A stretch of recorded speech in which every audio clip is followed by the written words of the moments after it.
চোর সন্দেহে এক মহিলাকে বিবস্ত্র করে গণপিটুনির অভিযোগ। এই ঘটনায় 3 জনকে গ্রেফতার করেছে পুলিশ। এই 3 জনের মধ্যে একজন মহিলাও রয়েছেন। একেবারে তাদের আত্মীয়ের বাড়ি থেকে 3 জনকে গ্রেফতার করা হয়েছে। এর আগে আপনারা জানেন যে মালদায় কার্যত একই ঘটনা ঘটেছিল। 2 মহিলাকে বিবস্ত্র করে মারধর করার অভিযোগ সামনে এসেছিল। এবার সেই একই ঘটনা ঘটল পূর্ব মেদিনীপুরের পটাশপুরে। 3 জনকে পুলিশ গ্রেফতার করেছে।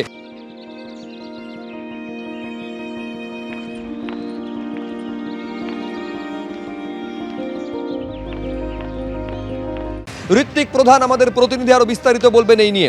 ঋত্বিক, দেখো, যেটা হচ্ছে যে পটাশপুর থানার এই ঘটনা ঘটেছিল কিন্তু রবিবার দিন এবং সোমবার দিন যথারীতি খেজুরি থানায় অভিযোগ দায়ের হয়েছিল এবং এই ঘটনা পরিপ্রেক্ষিতে কিন্তু পটাশপুর থানা তদন্ত শুরু করেছিল এবং সেখান থেকে আজ ওই গ্রামেরই এক আত্মীয়র বাড়ি থেকে এই প্রতিবেশী 3 জনকে গ্রেপ্তার করা হয়।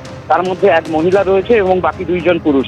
এদেরকে আজ কাঁথি আদালতে তোলা হয়েছিল পটাশপুর থানার পক্ষ থেকে এবং পুলিশের পক্ষ থেকে বলা হচ্ছে যে ঘটনা সম্পূর্ণ তদন্ত করে এদেরকে এই ঘটনার সঙ্গে যুক্ত সন্দেহে গ্রেপ্তার করা হয়েছে এবং এদেরকে আজ কাঁথি আদালতে পাঠানো হয়েছে পুলিশের তরফ থেকে।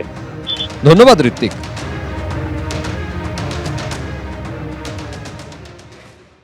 আরজিকর মেডিকেল কলেজে থ্রেড কালচারের অভিযোগের শুনানি চলাকালীন প্রবল উত্তেজনা। 12 জনকে আজকে তলব করা হয়েছিল। অভিযুক্তদের দেখা মাত্র জুনিয়র চিকিৎসকেরা রীতিমতন ক্ষোভে ফেটে পড়েন। তারা স্লোগান দিতে থাকেন। দেখুন ভেতরের ছবি।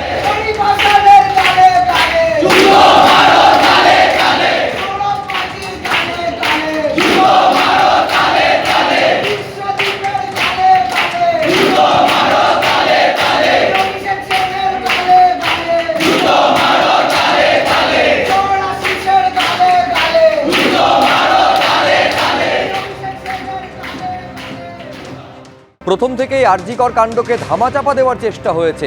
সঞ্জয় গ্রেফতার হয়েছে মানেই জাস্টিস পাওয়া নয়, ষড়যন্ত্রকারীদের গ্রেফতার করতে হবে বলে দাবি সুকান্ত মজুমদারের। প্রথম থেকে ধামাচাপা দেওয়ার একটা চেষ্টা চলেছিল এবং এটাকে সুসাইড বলে দেখানোর সমস্ত রকম চেষ্টা হয়েছিল। সেই জন্য বডি দেখে এসে সিপি একরকম স্টেটমেন্ট দিয়েছিলেন, ডাক্তারবাবুরা বাড়ির লোককে একরকম বলেছিলেন, হসপিটাল কর্তৃপক্ষের তরফ থেকে বাড়ির লোককে মিস ইনফরমেশন দেওয়া হয়েছিল। সেটা সবাই চেষ্টা করেছিলেন। জানতেন তো সবাই যে খুন মানে রেপ অ্যান্ড মার্ডার সবাই জানতেন, ওনাদের তৃণমূলের লোকেরা। কিন্তু এটাকে লুকোনোর জন্য চেষ্টা করা হয়েছে। যখন বিষয়টি সারফেসে চলে আসে, উপরে চলে আসে বিজেপি এবং অন্যান্য দলের আন্দোলনের ফলে, তখন এই সরকার বাধ্য হয়, এই অ্যাডমিনিস্ট্রেশন বাধ্য হয় এটাকে খুনের মামলা রুজু করার। নচেত সমস্ত রকম চেষ্টা ছিল যেটাকে বাইপাস করে বেরিয়ে যাওয়ার। এবং সেই জন্য আমরা বলছি যে এই সঞ্জয় রায় ধরা পড়লো, ফাঁসি হয়ে গেল, এতে জাস্টিস হবে না। জাস্টিস তখনই হবে যারা এই ষড়যন্ত্রের হিস্সা ছিলেন, যারা এই ষড়যন্ত্রের অংশ ছিলেন, তাদের যতক্ষণ না পর্যন্ত শাস্তি হচ্ছে। আর মূল ষড়যন্ত্রকারীর নাম হচ্ছে মাননীয় মুখ্যমন্ত্রী মমতা বন্দ্যোপাধ্যায়। তার পদত্যাগ আমরা সেই জন্য দাবি করছি। মিথ্যা মামলায় ফাঁসানোর অভিযোগে গ্রেপ্তার করা হলো এবার 2 পুলিশ কর্মীকে। কলকাতা পুলিশের গোয়েন্দা বিভাগের 2 পুলিশ কর্মী গ্রেপ্তার। ধৃত 2 পুলিশ কর্মীর নাম কৌশিক ঘোষ ও মোহাম্মদ মন্টিল। বালিগঞ্জ থেকে শক্তিগড় যাবেন বলে গাড়ি ভাড়া নেন এই 2 পুলিশ কর্মী।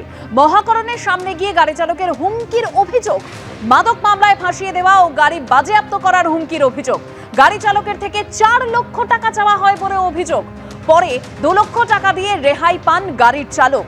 করেয়া থানায় অভিযোগ দায়েরের পর গ্রেপ্তার গোয়েন্দা বিভাগের ওই 2 পুলিশ কর্মী।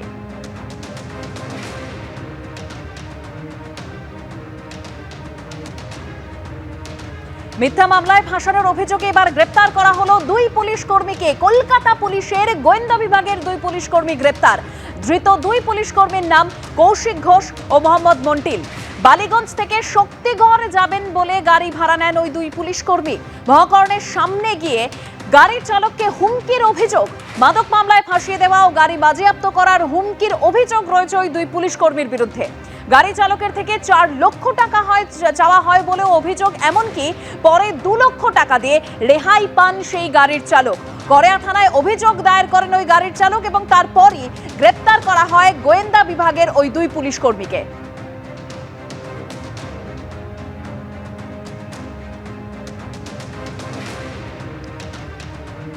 এ বিষয়ে বিস্তারিত জানবো, কথা বলবো আমাদের প্রতিনিধি পার্থপ্রতিম ঘোষ আমাদের সঙ্গে টেলিফোন লাইনে রয়েছেন। পার্থ, এই 2 পুলিশ কর্মী কৌশিক ঘোষ এবং মোহাম্মদ মন্টিল কি অভিযোগ রয়েছেন, কি অভিযোগ করছেন সেই গাড়ির চালক?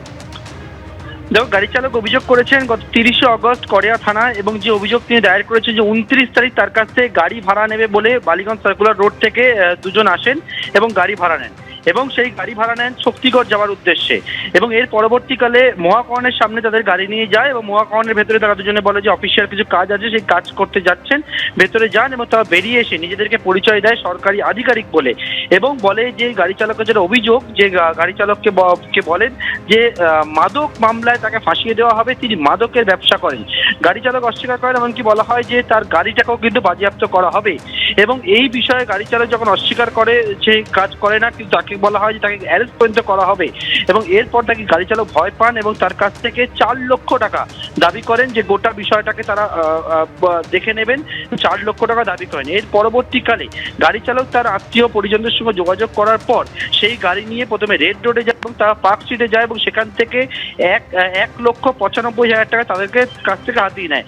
এর পরবর্তীকালে কিন্তু তিনি কড়িয়া থানায় অভিযোগ দায়ের করেন, এবং কড়িয়া থানা পুলিশ গতকালকে দুজনকে গ্রেপ্তার করেছে। দুজনেই কিন্তু গোয়েন্দা বিভাগে, কলকাতা পুলিশের গোয়েন্দা বিভাগে কর্মরত কৌশিক ঘোষ এবং মোহাম্মদ মন্টিল, এবং সেই দুজনকে পুলিশের পরবর্তীকালে গ্রেপ্তার করেছে এবং তাদেরকে আদালতে পেশ করে ইতিমধ্যে জেল হেফাজত হয়েছে। অর্থাৎ এই মিথ্যে মামলা ফাঁসিয়ে দেওয়ার নাম করে কলকাতা পুলিশের গোয়েন্দা বিভাগের 2 পুলিশ কর্মীকে গ্রেপ্তার করে পরবর্তী পর্যায়ে তদন্তকে এগিয়ে নিয়ে যাচ্ছেন কড়িয়া থানা তদন্তকারী আধিকারিকরা। দেবস্মিতা, ধন্যবাদ পার্থ।